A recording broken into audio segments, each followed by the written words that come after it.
किंचित अर्थात कुछ, एव अर्थात भी, न अर्थात नहीं, करोति अर्थात करता। श्लोक का अर्थ है, आश्रयहीन कर्म फल की आसक्ति त्याग कर सदा संतुष्ट हुआ वह कर्म में अच्छी तरह लगा रहने पर भी कुछ भी नहीं करता। श्लोक में बात चल रही है, कल से श्लोक का जो टॉपिक चेंज हुआ, योगी महात्मा पुरुषों के आचरण और उनकी महिमा। आचरण तो कर्म से ही किए जाते हैं। इसके पहले जैसे कर्म अकर्म विकर्म की गति बताई हुई है, अभी ऐसे जो योगी महात्माएं हैं वो किस तरह कर्म करते हैं उसके बारे में बताया। कल के श्लोक में बात आई थी, जिनके सब कार्य काम विकार के संकल्प से रहित होते हैं वो पंडित है, क्योंकि वो ज्ञानाग्नि से कर्मों को जलाते हैं, अर्थात ज्ञान के द्वारा वो अपनी सारी बुराइयों को जला देते हैं। समस्याओं को भी, ज्ञान एक ऐसी तलवार है जिससे हर समस्याओं का काट निकलता है, और ऐसे ज्ञान युक्त जीवन जो जीते हैं वही संगम युग में पंडित है। ऐसे ही आज के श्लोक में बताया, आश्रयहीन और कर्म फल की आसक्ति त्यागने वाले। इस तरह के श्लोक तो इसके पहले भी काफी देखे हैं, दूसरे अध्याय में भी। एक तो कर्म फल जो मिलता है, कर्म किया तो कलयुगी दुनिया में तो सभी को ये इच्छा रहती है, कर्म को महत्व दिया जाता है, लेकिन कर्म के रिजल्ट में जो सुख शांति की प्राप्ति लोगों को होनी है वो इसलिए नहीं होती क्योंकि कर्म करते ही उसके रिजल्ट की अपेक्षा रखते हैं। तो ये कर्म का फल हो गया। दान पुण्य किया, तुरंत उसके रिजल्ट में कुछ चाहिए। किसी को कुछ सहयोग किया, तुरंत उसके रिजल्ट में दिया तो रिटर्न में चाहिए। तो ये कर्म फल हो गया। ऐसे कर्म फल की आसक्ति को भी जो त्यागने वाले हैं और सदा संतुष्ट हुआ। 12वें अध्याय में एक शब्द आया है श्लोक में, संतुष्ट सततम योगी, अर्थात जो योगी है वो सदैव संतुष्ट रहते हैं। तो ऐसे सदा संतुष्ट हुआ वह अर्थात जो महात्मा है या योगी है, कर्म में अच्छी तरह लगा रहने पर भी कुछ भी नहीं करता। इस श्लोक को अच्छी तरह से समझने के लिए क्लैरिफिकेशन वाला अर्थ भी देखते हैं। शिव बाबा सिवाय किसी के आश्रयहीन कर्म फल की आसक्ति त्याग कर नैष्कर्म्य सिद्धिम, गीता के 18वें अध्याय के 49वें श्लोक में उल्लेखित अध्याय 18 श्लोक नंबर 49 में इस प्रकार का शब्द आया हुआ है, नैष्कर्म्य सिद्धिम।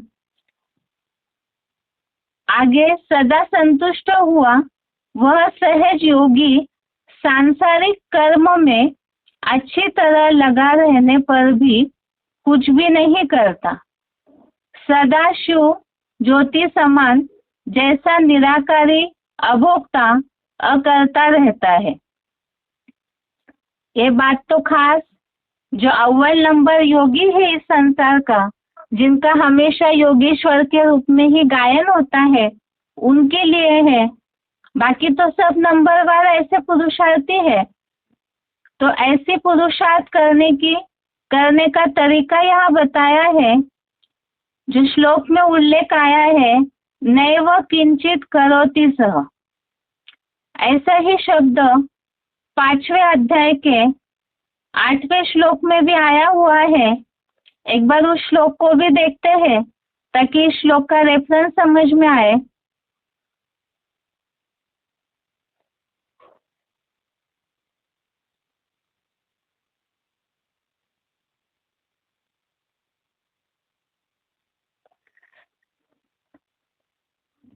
सबसे पहले तो श्लोक में जो बात आई है नैष्कर्म्य सिद्धि, गीता का 18वें अध्याय का 49वां श्लोक, इसमें जो बात आई है नैष्कर्म्य सिद्धि, इसमें 18वें अध्याय में जो भावार्थ है केवल उसे देखते हैं। यहाँ जो लिखा है समुचित त्याग से परम श्रेष्ठ जैसा कर्म रहित अतीन्द्रिय सुख से भरे कलातीत वैकुंठ की सिद्धि को प्राप्त करता है।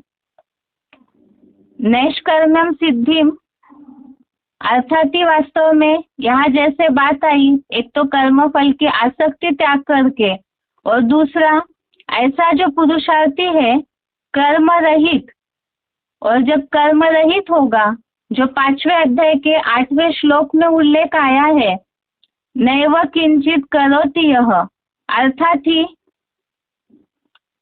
खाते पीते उठते बैठते सारे कर्मों में अच्छी तरह से लगा हुआ है।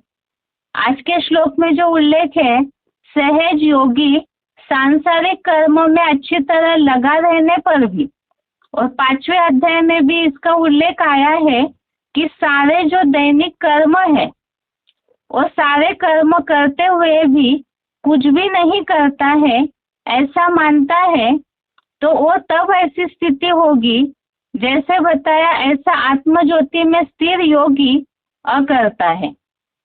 अर्थात जो प्रकृति के गुणों से कृत कर्म है वो उसमें भले लगा हुआ है, लेकिन बुद्धि सदैव आत्मज्योति बिंदु में स्थिर रहती है।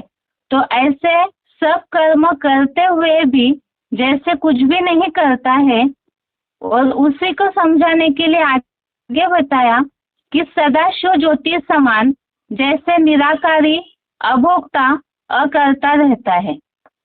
क्योंकि देह भान में रह करके अगर कर्म करते हैं, जैसे देह भान है तो आश्रय की आवश्यकता होगी, किसी न किसी का सहारा ढूंढेंगे, और दूसरा देह भान होता है तो कर्म फल की आसक्ति के प्रति भी अटैचमेंट जाता है, कर्म फल को भोगने की इच्छा होती है, तुरंत कर्म किया उसके रिजल्ट की अपेक्षा रखते हैं। इसीलिए योगियों की ये निशानी बताई, शिव बाबा के सिवाय किसी के आश्रयहीन, अर्थात एक शिव बाबा दूसरा न कोई, ऐसी पुरुषार्थी जीवन में उनकी स्टेज होगी। अव्यक्तवाणियों में इसके लिए उल्लेख आया है, स्थिति परिस्थितियां या साधन कितने भी हो उसके बावजूद भी प्रयोग तो योग बल का ही होना चाहिए। अर्थात योगी वो है जो सदैव शिव बाबा में ही बुद्धि लगी हुई है। तो ऐसे शिव बाबा के सिवाय अन्य किसी के आश्रयहीन कर्म फल की आसक्ति त्याग कर और सदैव संतुष्ट हुआ, कर्म में अच्छी तरह लगा रहने पर भी कुछ भी नहीं करता है। इस तरह से ये आज का श्लोक है, इसका उच्चारण सुनते हैं, उसके बाद कुछ points.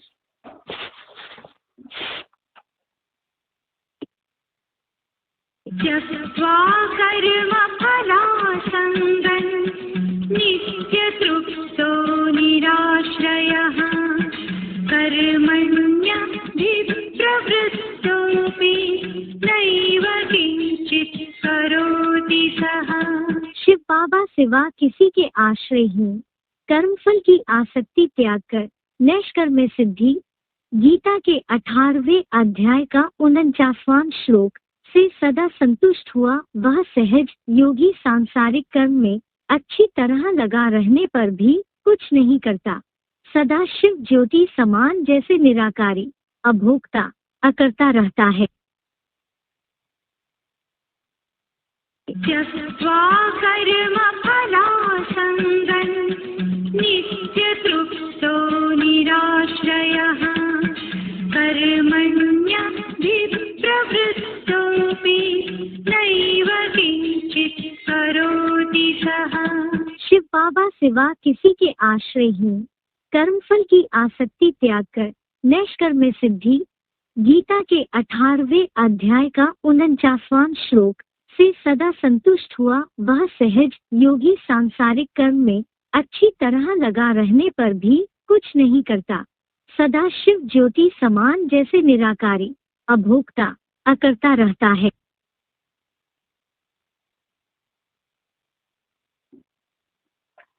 Selected point number 24, selected point number 24। निष्काम कर्म किसे कहते हैं? निष्काम कर्म करने का मतलब जो भी श्रीमत के अनुकूल है वो कर्म करते जाओ, करते जाओ। ये नहीं देखना है कि इसका रिजल्ट हमको मिल रहा है नहीं मिल रहा है, क्यों नहीं मिल रहा है, क्यों? क्योंकि हम अपने भाग्य को जानते नहीं है कि 63 जन्मों में हमने किस तीव्र गति से या धीमी गति से कर्म किए। इसलिए निश्चिंत होकर के दृढ़ता पूर्वक निश्चय पूर्वक अपने कर्म करते जाए। आशा न रखें कि अब हमारे कर्मों का प्रत्यक्ष फल हमको क्यों नहीं मिल रहा है। कब मिलेगा? जब नई दुनिया बनेगी तो उसका रिजल्ट हमको हमारे कर्मों को जरूर मिलेगा। ये है निष्काम कर्म। बाकी ऐसे नहीं है कि जो भी कर्म करें उसमें इच्छा ही नहीं रखें। नहीं, हमें तो बाबा ने निष्काम कर्म की व्याख्या बताई है। बाबा हमको बताते हैं कि तुमको स्वर्ग में जाना है, अच्छे कर्म करेंगे तब स्वर्ग में जाएंगे, श्रीमत के अनुकूल कर्म करेंगे तब स्वर्ग में जाएंगे, या मनमत और मनुष्यों की मत पर करेंगे तो स्वर्ग में जाएंगे। श्रीमत पर अगर हम कर्म करेंगे से जो पाठधारी संसार में प्रैक्टिकल में आया हुआ है उसके अनुसार जैसे कहे वैसे कर्म करेंगे तो हम जरूर स्वर्ग में जाएंगे। ऐसा पक्का निश्चय बुद्धि धारण करके चलना जीवन में। ये नहीं कि हमने इतने लंबे समय तक हमने अच्छा कर्म किया, हमने श्रीमत के बदलाव काम तो किया नहीं, लेकिन फिर हमको रिजल्ट क्यों नहीं मिल रहा है। अगर रिजल्ट मिलने की आशा अभी रखते हैं इसका मतलब हम निष्काम कर्म नहीं कर रहे, और यही दुख का कारण बन जाता है।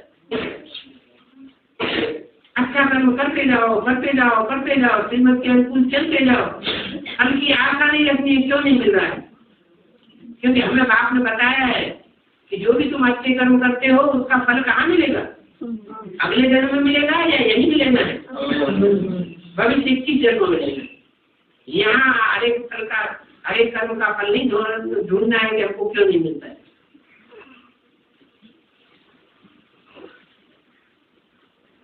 ये भी कर्मों की बुरी गति में एक बात आती है, उनको इस बात में बहुत ज्यादा मुझ रहे हैं, बहुत परेशान हो रहे हैं।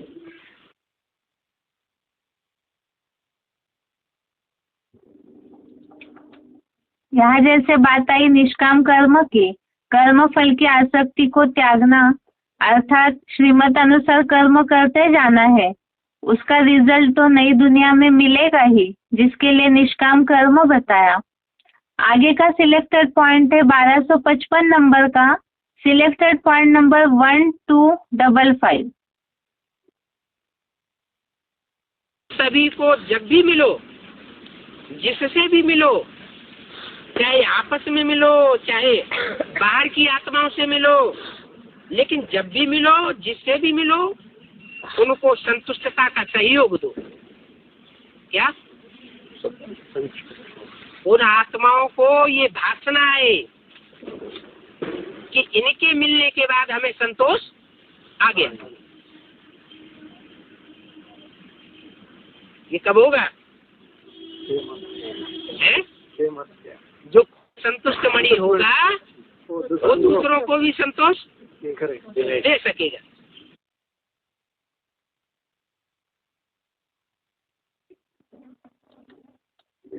आगे का पॉइंट है जो इसके पहले श्लोक हमने देखा था, श्लोक नंबर 17, जिसमें उल्लेख आया था गहना कर्मनो गति।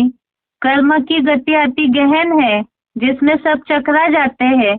VCD number 2919, VCD number 2919, 54 minute के बाद से लिया हुआ पॉइंट। देवताओं को वो अंग होता है क्या? नहीं होता है, नहीं होता है। तो बताया, तो बाप अभी तुम्हें कर्माकर्म विकर्म की गति समझाते हैं। श्रीमत के अनुकूल जितनी तुम सेवा करते हो उससे तुम्हारा कर्म बनता है, श्रेष्ठ कर्म। क्या बनता है? श्रेष्ठ कर्म बनता है। और श्रीमत के बरखिलाफ जो कर्म करते हो उससे तुम्हारा पाप कर्म बनता है। और याद में रह करके, एक की याद में जो कर्म करते हो वो तुम्हारा न पाप कर्म बनता है न पुण्य कर्म बनता है। सारे कर्म और विकर्म तुम्हारे पूर्व जन्म के किए हुए भस्म हुए कि नहीं? हाँ, भस्म हो जाते हैं। तो ये गति दुनिया में और कोई नहीं समझा सकता। इसलिए गीता में भी लिखा है, गहना कर्मणो गति, कर्म की गति बड़ी गहन है। इसमें बड़े बड़े विद्वान पंडिताचार्य, काजी जी और जज लोग, उनकी जो अकल है चकराई जाती है। ऐसे भी लिखा हुआ है।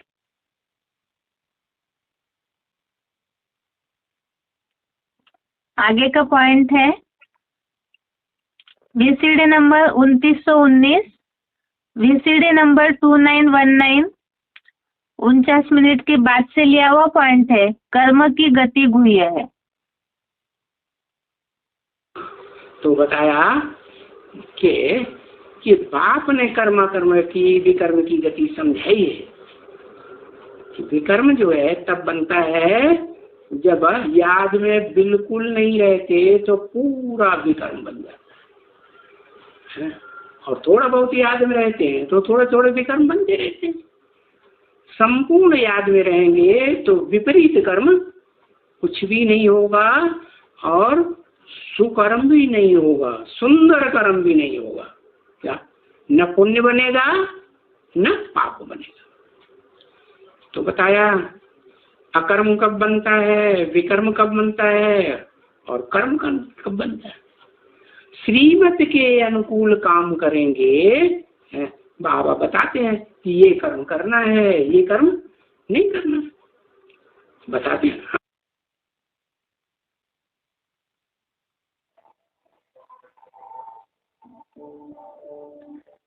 आगे इस सप्ताह के श्लोक की रिवीजन।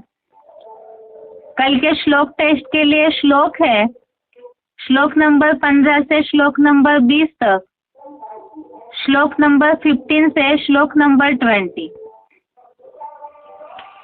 चौथे अध्याय का 15वां श्लोक, श्लोक नंबर 15। श्लोक है,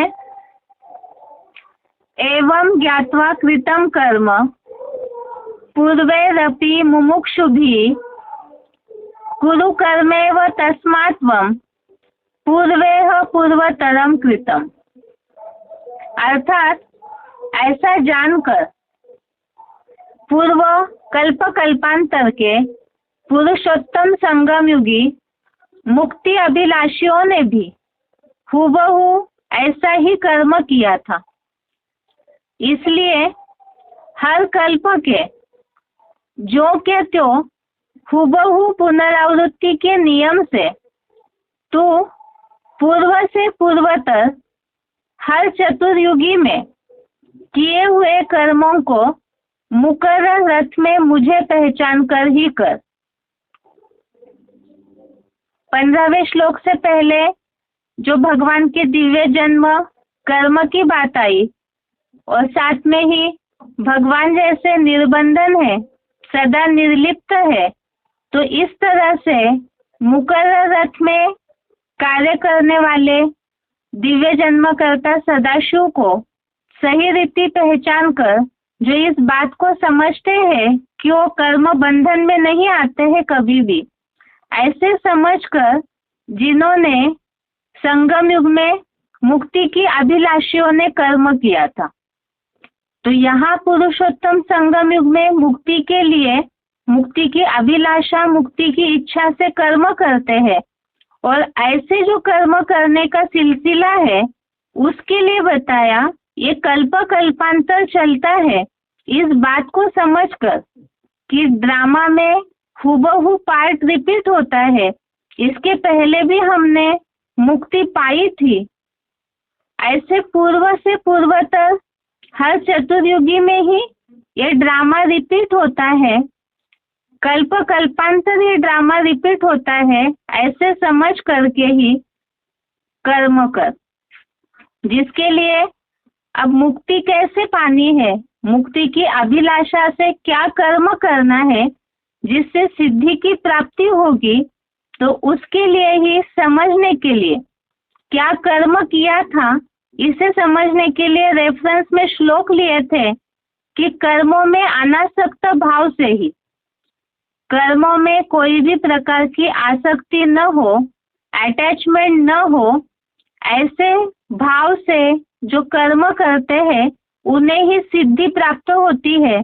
इसे समझने के लिए तीसरे अध्याय का 19वां श्लोक, अध्याय 3 का श्लोक नंबर 19, जिसमें बात आई तस्मात् सक्तः सततम, अर्थात सतत कार्य में लगा हुआ है, लेकिन कैसे, तो आसक्ति को त्याग करके वो निरंतर कर्म करता है, तभी परम पद की प्राप्ति होती है। दूसरे अध्याय का 51वां श्लोक, अध्याय 2 का श्लोक नंबर 51, इसमें उल्लेख आया है जन्म बंध विनिर्मुक्ता पदम गच्छन्ति अनामयम, और यहाँ भी बात आई फलम त्यक्त्वा मनीषिणः, जो फल को त्यागते हैं तो ऐसे ही बंधन मुक्त हो सकते हैं, अर्थात मुक्ति प्राप्त कर सकते हैं। और 5वें अध्याय का 3रा श्लोक, अध्याय 5 का श्लोक नंबर 3, इसमें भी यही बात आई है कि कर्म की सिद्धि प्राप्त करने के लिए अनासक्त भाव की आवश्यकता है और ड्रामा हूबहू रिपीट होता है। इसके लिए रेफरेंस में श्लोक समझा था 11वें अध्याय का 33वां श्लोक, अध्याय 11 श्लोक नंबर 33, इसमें जो बात आई है कि शत्रुओं पर तुमने पहले भी विजय पाई है, इसी तरह से निमित्त बन करके उठ खड़ा हो, ये जो अर्जुन को बोला भगवान ने, तो इसमें उल्लेख आया इसके पहले भी विजय पाई थी और इसी तरह अभी भी विजय पाने के लिए निमित्त बन के युद्ध करो। ये 15वें अध्याय के श्लोक, 15वें श्लोक से संबंधित रेफरेंस श्लोक। आगे श्लोक नंबर 16, श्लोक नंबर 16 श्लोक है किम कर्मेति कवयो पेत्र मोहिताः तत्ते कर्म प्रवक्ष्यामि यत् ज्ञात्वा मोक्षसे शुभात्। अर्थ है क्या कर्म है, क्या विकर्म है और क्या अकर्म है। ऐसे कर्म थ्योरी के बारे में 2500 के इतिहास में यहाँ बड़े बड़े न्यायाधीश, ऋषि मुनि आदि विद्वान लोग भी चकरा गए हैं।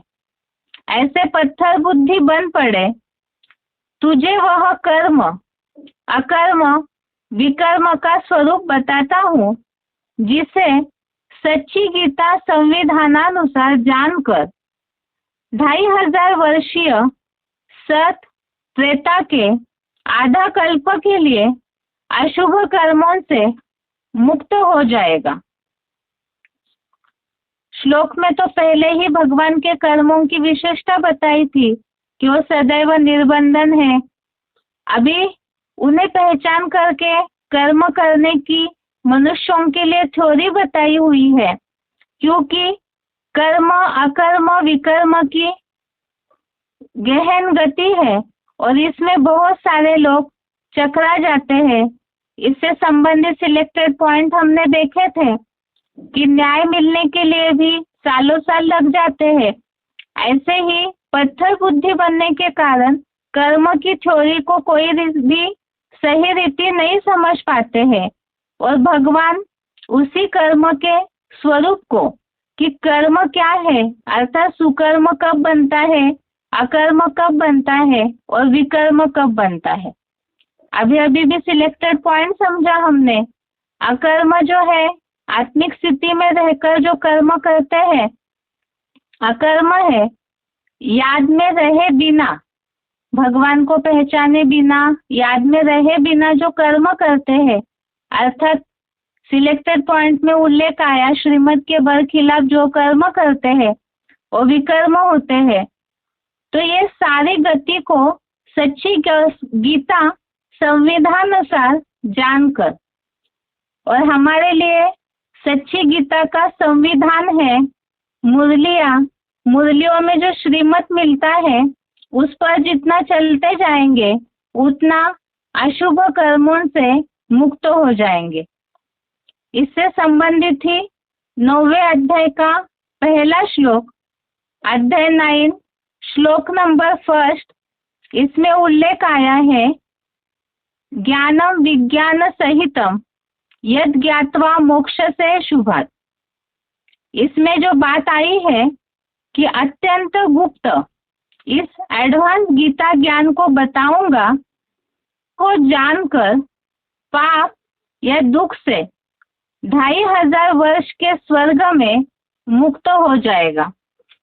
अर्थात जो गुप्त ज्ञान है गीता ज्ञान, वही हमारे लिए मूल्य है संगम युग पर, और उसके द्वारा जो श्रीमत मिलता है उससे ही उस पर जितना चलते जाएंगे उतना पाप से दुख से मुक्त हो जाएंगे। जो पहले उल्लेख आया मुक्ति की अभिलाषियों ने कर्म किए थे, तो मुक्ति के लिए क्या कर्म करना है उसके बारे में बताया कि पहले कर्म की थ्योरी को समझना जरूरी है। आगे है इसी श्लोक से संबंधित और भी रेफरेंस श्लोक हमने देखे थे। खास तो मुक्ति के लिए अर्थात ही किस तरह से मुक्त हो सकते हैं अशुभ कर्मों से, उसके लिए श्रीमत को जानना जरूरी है। तीसरे अध्याय का 31वां श्लोक, अध्याय 3 श्लोक नंबर 31, इसमें जो बात आई है जो श्रद्धावान मनुष्य ईर्षा रहित हुए मेरे इस उपयुक्त श्रीमत का पुरुषोत्तम संगम युग में सदा पालन करते,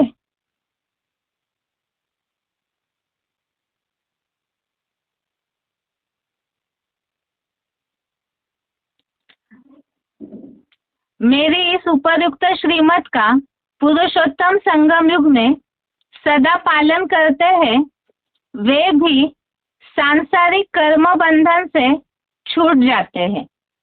तो मुक्ति के लिए अर्थात इस सांसारिक कर्म बंधन से छूटने के लिए बताया श्रीमत का सदा पालन। 14वें अध्याय का पहला श्लोक, अध्याय 14 का श्लोक नंबर 1, इसमें भी इस बात का उल्लेख आया है सब ज्ञानों से परम श्रेष्ठ ज्ञान बताता हूँ, जिसे जानकर सब मुनिजन इस नरक से जीते जी परम सिद्धि रूप वैकुंठ धाम गए थे। यहाँ मुक्ति की अभिलाषा या तो कर्म बंधन से छूट जाना, कर्म बंधन से छूटना, मुक्ति की प्राप्ति करना अर्थात ही स्वर्ग में पहुंचना, और उसका तरीका बताया कि जो श्रेष्ठ ज्ञान भगवान बताते हैं उससे सिद्धि को प्राप्त करते हैं, और परम सिद्धि अर्थात ही वैकुंठ है। 16वें अध्याय का 24वां श्लोक, अध्याय 16 श्लोक नंबर 24, इसमें उल्लेख आया है इससे तुझे कार्य का फैसला करने में सच्ची गीता के शास्त्रीय प्रमाण को जानकर यहाँ सर्वशास्त्र शिरोमणि संविधान में कहा कर्म ही करने योग्य है। अर्थात कर्म तो करना ही है, लेकिन इसमें बताया कि कार्य अकार्य का फैसला करने में कार्य और अकार्य इसका फैसला करने में शास्त्रीय प्रमाण को, सच्ची गीता के शास्त्रीय प्रमाण को जानना अर्थात ही संविधान है। संविधान अर्थात ही श्रीमत है, और उससे ही जितना चलते जाएंगे तो पहले के श्लोक में देखा क्या प्राप्ति होती है, मुक्ति की प्राप्ति होती है। और 18वें अध्याय का 58वां श्लोक, अध्याय 18 श्लोक नंबर 58, इसमें श्रीमत पर चलने और न चलने दोनों के बारे में बताया है कि क्या फायदा और क्या नुकसान है। मेरी प्रसन्नता से तन मन धनादि के सब विघ्न रूप दुर्गों या रुकावटों को पार करेगा।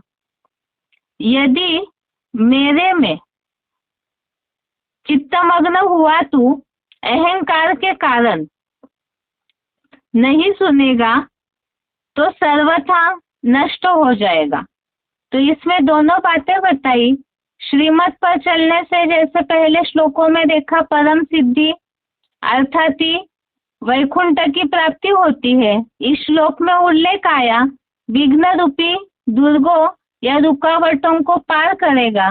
तो संगम युग में ही जहाँ कलयुगी संसार का असर है, संपन्न स्टेट जब तक नहीं बनी है तब तक पुरुषार्थी जीवन में विघ्न आते हैं, और उन विघ्नों को पार करने का तरीका है भगवान तभी प्रसन्न होंगे जब उनकी मत पर चलेंगे और उससे ही रुकावटों को पार करेंगे। और यदि अहंकार के कारण नहीं सुनेंगे तो सर्वथा नष्ट हो जाएंगे। जो मुक्ति की प्राप्ति होनी है वो नहीं हो सकती। आगे का चौथे अध्याय का 17वां श्लोक, अध्याय 4 श्लोक नंबर 17, श्लोक है कर्मणो ह्यपि बोधव्यम बोधव्यम च विकर्मणः अकर्मणश्च बोधव्यम गहना कर्मणो गति।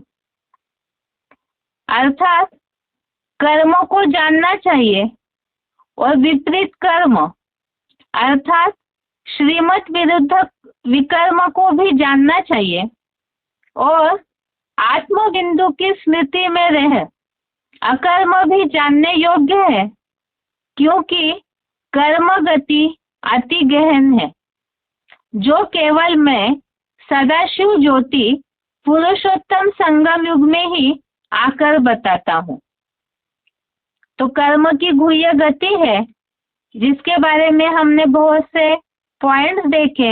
एक तो भाव प्रधान विश्व रची रखा, कर्म की गुह्य गति में किस भाव से कर्म किया जाता है उसी आधार से उसकी प्राप्ति होती है। दूसरा ये भी देखा था कि यहाँ जैसे कर्म करते हैं तो कर्मों के आधार से ही जो बताया बोया पेड़ बबूल का, तो उसी आधार से अगर कांटे बोए हैं तो कांटों की ही प्राप्ति होगी। ऐसे बहुत सी गुह्य गति के संबंधित हमने पॉइंट देखे थे। और उसके साथ ही विकर्म अर्थात श्रीमत विरुद्ध कर्म क्या है, और अकर्म अर्थात ही आत्म बिंदु की स्मृति में रहकर जो कर्म करते हैं वो अकर्म है। इन बातों को भी समझना जरूरी है क्योंकि गुह्य गति है कर्मों की। और जैसे ऊपर श्लोकों में हमने देखा कर्मों को जितना समझेंगे उतना ही मुक्ति या परम सिद्धि की प्राप्ति हो सकती है। आगे का चौथे अध्याय का 18वां श्लोक, अध्याय 4 श्लोक नंबर 18, श्लोक है कर्मण्य कर्मयः पश्येत् अकर्मणि च कर्मयः स बुद्धिमान मनुष्येषु स युक्तः कृष्ण कर्मकृत।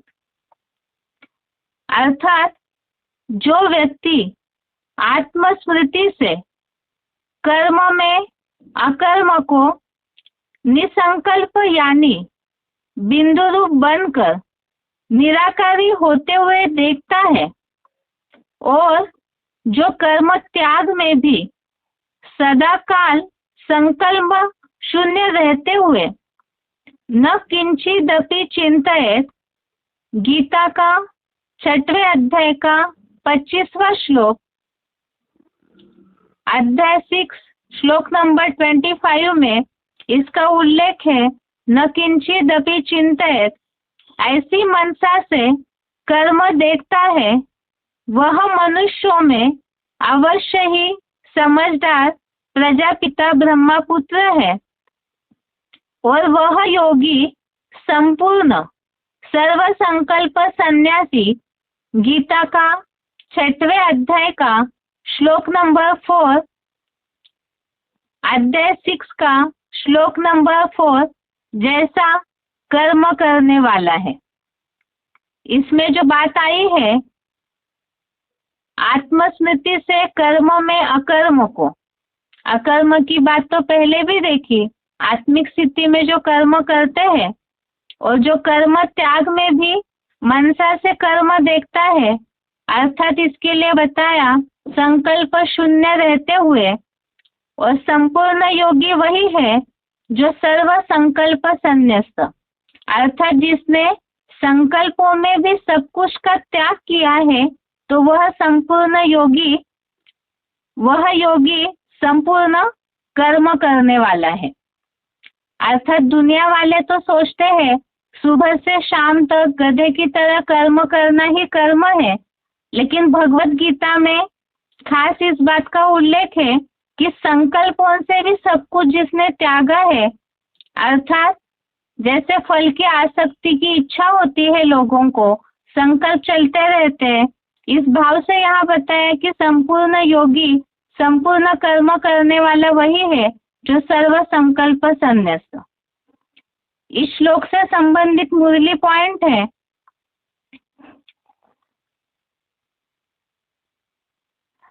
बाप तुम बेहद के सन्यासियों को कर्म विकर्म अकर्म की गति समझाते हैं।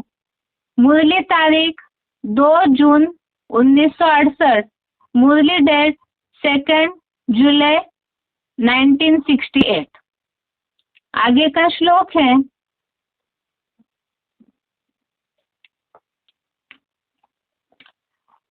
अठारहवें श्लोक से संबंधित कुछ रेफरेंस श्लोक है।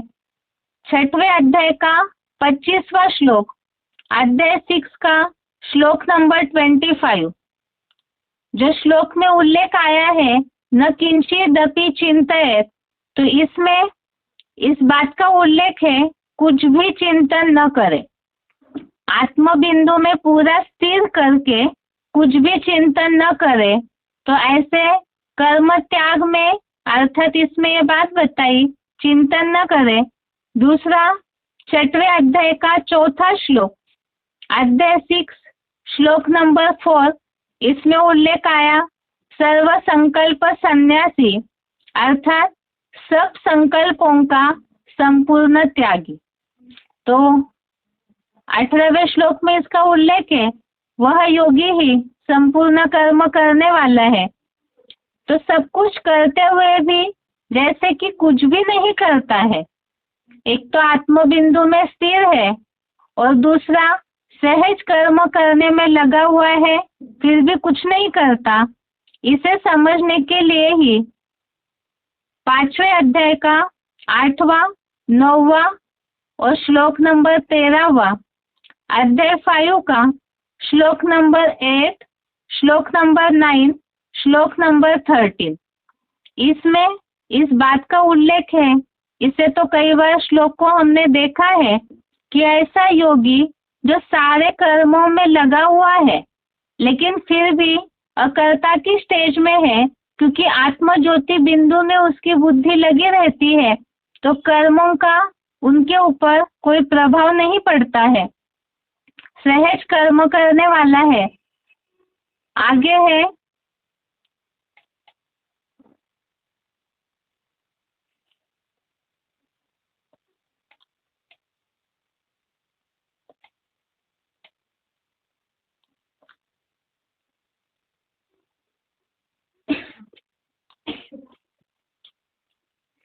आगे है श्लोक नंबर 19, अध्याय 4 का श्लोक नंबर 19। इस हफ्ते श्लोक का टॉपिक भी चेंज हुआ है। 19 से 23 नंबर श्लोक के लिए, श्लोक नंबर 19 से श्लोक नंबर 23 के लिए तक योगी महात्मा पुरुषों के आचरण और उनकी महिमा। इसमें योगी अर्थात महात्माओं का कैसे कर्म होंगे, पहले तो कर्मों की बातें बताई सारी, कर्म अकर्म विकर्म की गति बाप समझाते हैं।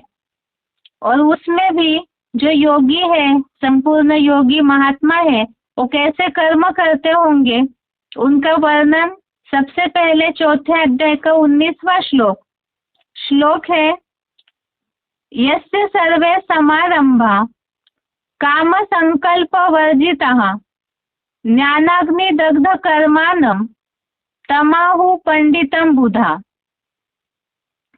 अर्थात जिस व्यक्ति के लौकिक अलौकिक सब कार्य हिंसा युक्त काम विकार के संकल्प से रहित है, उसको बुद्धिमान लोग ज्ञानाग्नि से द्वैतवादी द्वापर से हुए अनेक 63 जन्मों के अपने पाप कर्म जलाने वाला पुरुषोत्तम संगम युगी पंडित कहते हैं। बाकी सभी साधारण हो गए। तो सबसे बड़ी हिंसा काम विकार के द्वारा होती है, और जो योगी है उनकी खास निशानी बताई कि उनके सब कार्य हिंसा युक्त काम विकार के संकल्प से रहित होंगे। अब कलयुगी दुनिया में तो सारी दुनिया ही 5 विकारों से ग्रसित है, लेकिन जो ज्ञानी है, योगी है, उनके लिए बताया कि वो बुद्धिमान लोग ज्ञान अग्नि के द्वारा, अर्थात ज्ञान के द्वारा तो सब बातों का काट मिलता है। ज्ञान के द्वारा, ज्ञान ऐसी तलवार है तीखी जिसके द्वारा हर समस्या का समाधान मिलता है। तो जो पुरुषोत्तम संगम युगी पंडित कहलाए जाते हैं, और ज्ञान अग्नि के द्वारा ही अपने सारे पाप कर्मों को जलाते हैं। और साथ में जैसे पॉइंट हमने सुना था, सिलेक्टेड पॉइंट इससे संबंधित, जिसमें शिव बाबा ने ये बात बताई कि ज्ञान के द्वारा वो अपनी हर समस्या का समाधान करेंगे और औरों को भी ज्ञान के द्वारा समस्याओं का समाधान देंगे। इसीलिए ज्ञान अग्नि है और उसके द्वारा ही वो अपने पाप कर्मों को जलाते हैं। अर्थात जैसे अभी तक कर्म अकर्म विकर्म की सारी बातें बताई, तो इसका ज्ञान उनके बुद्धि में होगा और वही पुरुषोत्तम संगम युगी पंडित है। बाकी सभी साधारण हो गए। उसके बाद आज का श्लोक चौथे अध्याय का 20वां श्लोक नंबर 20, त्यक्त्वा कर्म फलासंगम नित्य तृप्तो निराश्रयः कर्मण्यभि प्रवृत्तोपि नैव किंचित करोति सः। अर्थात शिव बाबा के सिवाय किसी के आश्रयहीन कर्म फल की आसक्ति त्याग कर नैष्कर्म सिद्धि, गीता का 18वें अध्याय का 49वां श्लोक से सदा संतुष्ट हुआ वह सहज योगी सांसारिक कर्मों में अच्छी तरह लगा रहने पर भी कुछ भी नहीं करता। सदा शिव ज्योति समान जैसा निराकारी अभोक्ता अकर्ता रहता है। इस श्लोक को समझने के लिए भी हमने एक तो गीता का 49 18वें अध्याय का 49वां श्लोक देखा, और नैव किंचित करोति सः इसे समझने के लिए अध्याय 5 का 8वां 9वां श्लोक, अध्याय 5 का श्लोक नंबर 8 9, इसमें इस बात का उल्लेख आया है कि सारे सहज कर्म करते हुए भी वो योगी जैसे कि कुछ भी नहीं करता है, ऐसा मानता है, तो आत्म ज्योति में स्थिर योगी अकर्ता है। आज के श्लोक में उल्लेख आया कर्मों में अच्छी तरह लगा रहने पर भी कुछ भी नहीं करता, और 5वें अध्याय के 9वें 8वें श्लोक में इसका उल्लेख है। आत्मज्योति में स्थिर योगी अकर्ता है और सदाशिव ज्योति जैसे निराकारी अभोक्ता अकर्ता है। तो ऐसा योगी, ये तो खास जो अव्वल नंबर योगी है उनके लिए ही बात बताई, बाकी तो नंबरवार ऐसी परसेंटेजली स्टेज को पुरुषोत्तम संगम युग में धारण करते हैं। इस तरह से इस हफ्ते के श्लोक की रिवीजन हो गई। अभी आगे बेसिक कोर्स। बेसिक कोर्स में सर्व आत्माओं का पिता अर्थात भगवान के परिचय के बारे में हम देख रहे थे। इसके पहले जैसे हमने समझा था कि भगवान को कोई जानते नहीं है, इसीलिए ढेर वैरायटी विरोधाभास वाली मान्यताएं लोगों के बीच में है। गीता की अनेक टीकाएं निकली। इसका कारण जब भगवान एक है तो इतनी वैरायटी टीकाओं की आवश्यकता क्या है।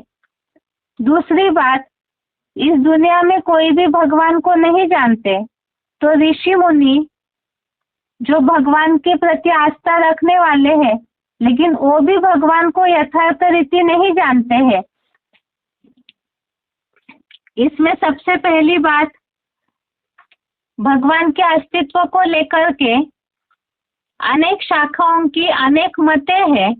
गीता का 2 अध्याय का 41वां श्लोक, अध्याय 2 श्लोक नंबर 41, इसमें जो बात आई है व्यवसायत्मिका बुद्धि और बहुशाखा ही हनंताश्च बुद्धयो व्यवसायी नाम, अर्थात यहाँ 2 अध्याय में जो उल्लेख है अनेक शाखाओं की अनेक मतें हैं। जब गॉड इज ट्रूथ है, सत्य एक ही होता है, तो इतनी सारी अनेक मतों की आवश्यकता क्या।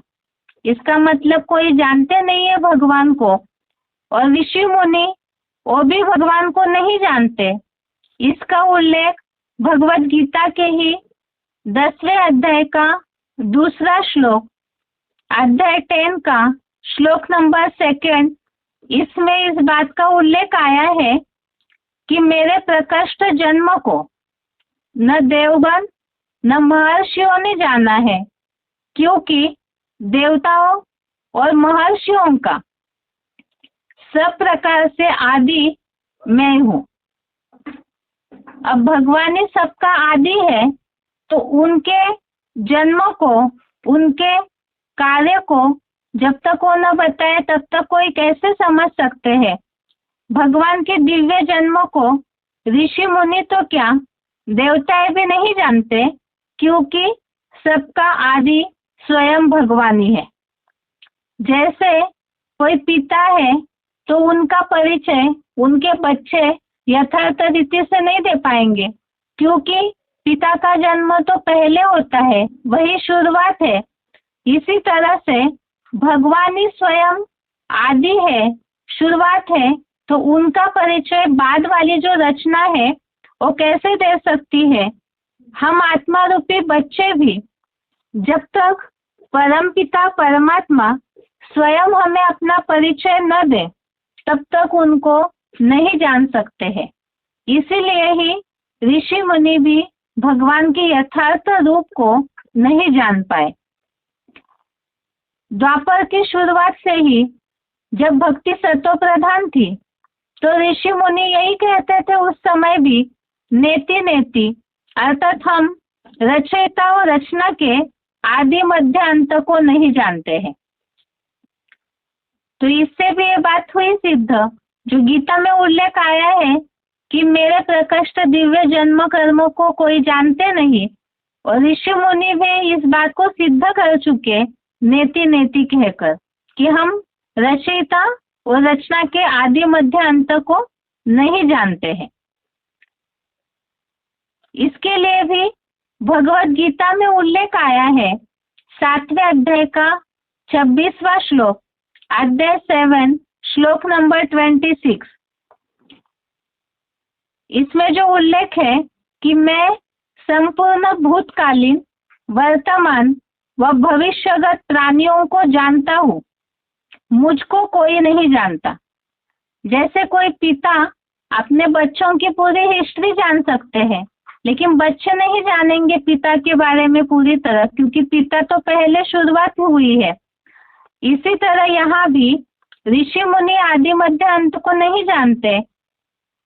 भगवान ही त्रिकालदर्शी है, तो वही सबका तीनों कालों का ज्ञाता भी है। यही बात है कि भगवान सब प्राणियों के भूत, भविष्य, वर्तमान को जानते हैं, परंतु भगवान को कोई नहीं जानता है। इन सब बातों से यह बात सिद्ध हुई, जैसे विरोधाभास वाली मान्यताएं हमने देखी, उससे भी यह सिद्ध हुआ भगवान का अस्तित्व नहीं जानते हैं, तभी इतनी वैरायटी विरोधाभास वाली मान्यताएं हैं, इतने वैरायटी शास्त्र निकले। और जो ऋषि मुनि भगवान के प्रति श्रद्धा रखते हैं, तो ढेर शाखाओं की ढेर मतें निकली। भगवान एक ही है, एक ही अस्तित्व है, तो इतनी अनेक मतें क्यों? और भगवत गीता में ही उल्लेख आया है कि मेरे प्रकृष्ट दिव्य जन्म कर्म को कोई भी नहीं जानता है। अब जब कोई भी नहीं जानता है भगवान को, तो फिर भगवान का परिचय मिलेगा कैसे? जैसे कोई पिता अपने बच्चों को स्वयं अपना परिचय देते हैं, तो इसी तरह यहाँ भी भगवान स्वयं ही आकर के अपना परिचय देते हैं। जैसे किसी भी व्यक्ति का परिचय उसके सिवाय कोई भी यथार्थ रीति नहीं दे सकता, क्योंकि हर एक व्यक्ति जितना स्वयं को जानता है, दूसरा उसे यथार्थ रीति नहीं जान सकता है। तो भगवान का यथार्थ परिचय भी भगवान के सिवाय और कोई भी नहीं दे सकते हैं।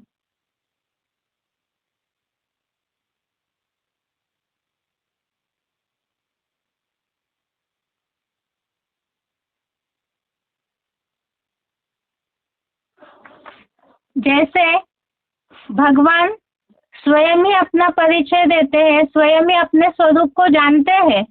इसके लिए ही 10वें अध्याय का 15वां श्लोक, अध्याय 10 का श्लोक नंबर 15, इसमें जो बात आई है, स्वयं एवात्म आत्मानम वेत्थम तम पुरुषोत्तम भूत भावन भूतेश देव देव जगतपते। इसमें जो बात आई है स्वयं एवात्म आत्मानम, अर्थात ही भगवान पुरुषोत्तम संगम युग में यहाँ स्वयं ही आकर के अपना परिचय देते हैं। हम बच्चों को भगवान जब अपना परिचय देंगे, तभी हम भगवान को सही रीति से जान सकते हैं। अब भगवान का परिचय के लिए सबसे पहले तो समय की पहचान चाहिए कि भगवान किस समय इस सृष्टि पर कार्य करते हैं।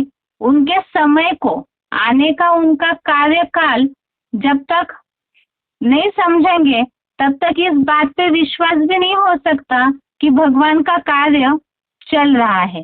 तो सबसे पहले भगवान ने समय की पहचान दी है, ताकि उनके आने के समय को हम जान सके।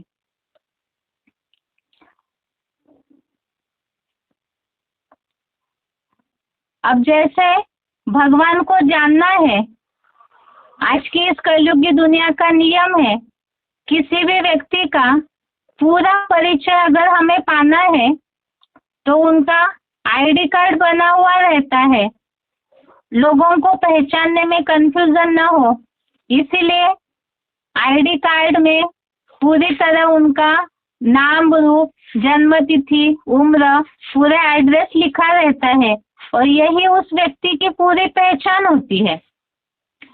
इसी तरह से भगवान का पूरा परिचय हमें पाने के लिए भी, उस संपूर्ण परिचय को पाने के लिए भी नाम, रूप, देश, काल, ये सारी बातों की जानकारी चाहिए। अब ये सब बातों की जानकारी क्यों चाहिए?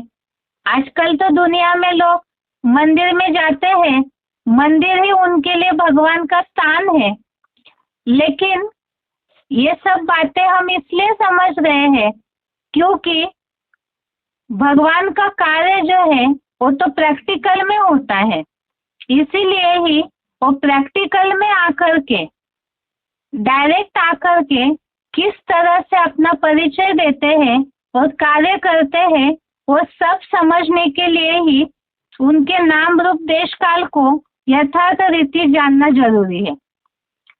अब परिचय और पहचान अर्थात जिसे अंग्रेजी में आइडेंटिफिकेशन कहते हैं और जिसके आधार पर ही आईडी कार्ड बनता है। जैसे आईडी कार्ड में अर्थात पहचान पत्र में हर व्यक्ति का नाम रूप, देश अर्थात पूरा पता, जन्म तिथि अर्थात काल लिखा रहता है ताकि उस व्यक्ति की सही पहचान हो। अब ऐसे क्यों? नाम जो है, देखते हैं हम दुनिया में कई बार नाम कईयों के सेम होते हैं। चलिए नाम अलग हो, कई बार ऐसे भी है नाम और टाइटल भी सेम सेम होता है। इसीलिए ही अब नाम के साथ साथ रूप, नाम अगर सेम है तो रूप की पहचान, उससे भी व्यक्ति का अलगाव समझा जा सकता है। नाम भले डबल हो, सेम सेम हो, लेकिन रूप तो अलग होगा। अब दूसरी बात ये भी हो सकता है कि कई ऐसे लोग हैं दुनिया में जो जुड़वा होते हैं, सेम सेम दिखने में आते हैं, तो इसमें भी कोई व्यक्ति फंस सकता है। इसीलिए ही आईडी कार्ड इसी हिसाब से बनाया जाता है ताकि इस सब बातों का अलगाव पता चले। नाम सेम हो तो रूप अलग होगा। कई ऐसे भी लोग हो सकते हैं दुनिया में जो एक ही नाम के सेम सेम दिखने वाले लोग, एक जगह पे रहने वाले भी हो सकते हैं, एक जन्म तारीख भी हो सकती है। तो इसीलिए ही इन सब बातों से कंफ्यूजन होके व्यक्ति की सही पहचान ही नहीं होगी। इसीलिए आईडी कार्ड में इन सब बातों का सही वर्णन मिलता है ताकि व्यक्ति की सही पहचान हो, धोखा न मिले। इसी तरह से भगवान भी अपना नाम, रूप, देश, काल, गुण और कर्तव्य का ज्ञान हम बच्चों को दे रहे हैं ताकि हम उनके यथार्थ रूप को पहचान सके। भगवान जो इस सृष्टि पर आकर के कार्य करते हैं तो भगवान स्वयं ही अपना पूरा परिचय देते हैं। अब भगवान के इस पूरे परिचय को, जो आईडी कार्ड में नाम, रूप, देश, काल है, तो भगवान के परिचय को भी इस तरह से जानना क्यों जरूरी है? जो दुनियावी रिवाज है उसी रीति से भगवान को जानना क्यों जरूरी है? इसलिए क्योंकि जब एक सत्य भगवान इस सृष्टि पर आते हैं तो उसके साथ साथ ही अनेक झूठे भगवान भी इस सृष्टि पर प्रत्यक्ष होने लगते हैं। आजकल ऐसे होता है दुनिया में, जैसे सोना भी डुप्लीकेट निकला हुआ है। सोना में और उन दूसरे धातुओं की पहचान ही नहीं हो सकती, इतनी चमकती है वो चीजें। इसलिए दुनिया में कहावत भी पड़ी है कि हर चमकने वाली चीज सोना नहीं होती है, लेकिन लोग उसमें फंस जाते हैं। असली सोने को छोड़ करके लोग झूठे सोने को ही लेने लगे हैं। इसी तरह से यहाँ भी कलयुगी दुनिया में भगवान कह करके बैठे हुए अनेक लोग हैं जो अल्पकाल की सिद्धि प्राप्त कराकर, अल्पकाल की संतुष्टि लोगों को देकर अपनी तरफ खींच लेते हैं। वास्तव में भगवान को जानने के लिए लोग इतनी मेहनत क्यों करते हैं? क्योंकि सब चाहते हैं कि हम सुख शांति भगवान से प्राप्त करें, और इसी के लिए ही जरूरी है कि भगवान को सही रीति से पहचाने, उस चमक में कहीं धोखा न मिले। अब भगवान स्वयं ही अपना परिचय देते हैं, तो हम कैसे उनके परिचय को जानेंगे? क्योंकि भगवान तो इस स्थूल नेत्रों से देखे नहीं जा सकते हैं। भगवत गीता में भी इसका उल्लेख आया है कि ये जो विनाशी शरीर है इस स्थूल नेत्रों से भगवान को देख ही नहीं सकते हैं, उसके लिए ही दिव्य चक्षु अर्थात ज्ञान नेत्रों की आवश्यकता है। गीता के 11वें अध्याय का 8वां श्लोक, अध्याय 11 श्लोक नंबर 8, इसमें इस बात का उल्लेख आया है, दिव्यम ददामि ते चक्षु, अर्थात भगवान ने अर्जुन को दिव्य नेत्र देता हूँ ऐसे कहा है। भगवान के रूप को देखने के लिए दिव्य नेत्र अर्थात ही बुद्धि रूपी तीसरा नेत्र। तो बुद्धि क्या है?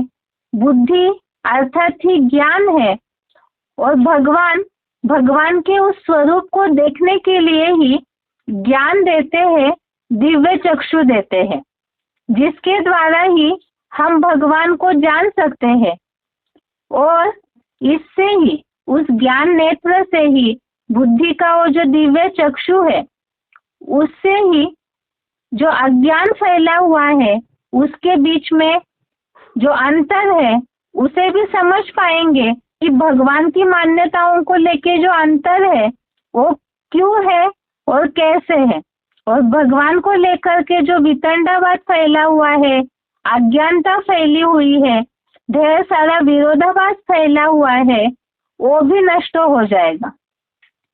जिसके लिए बोला जाता है ज्ञान सूर्य प्रगटा अज्ञान अंधेरे विनाश, अर्थात जैसे सूरज निकलता है तो वैसे ही अंधेरा खत्म होने लगता है, ऐसे ही बुद्धि में ज्ञान सूर्य का प्रकाश जैसे ही आने लगता है, नंबरवार जो पुरुषार्थी अर्जुन है, इस सृष्टि के जो मनुष्य अज्ञान अंधेरे में गोते खा रहे, धक्के खा रहे, तो भगवान का वो ज्ञान मिलने से ही उनके अंदर से अज्ञान अंधेरे का विनाश हो जाता है।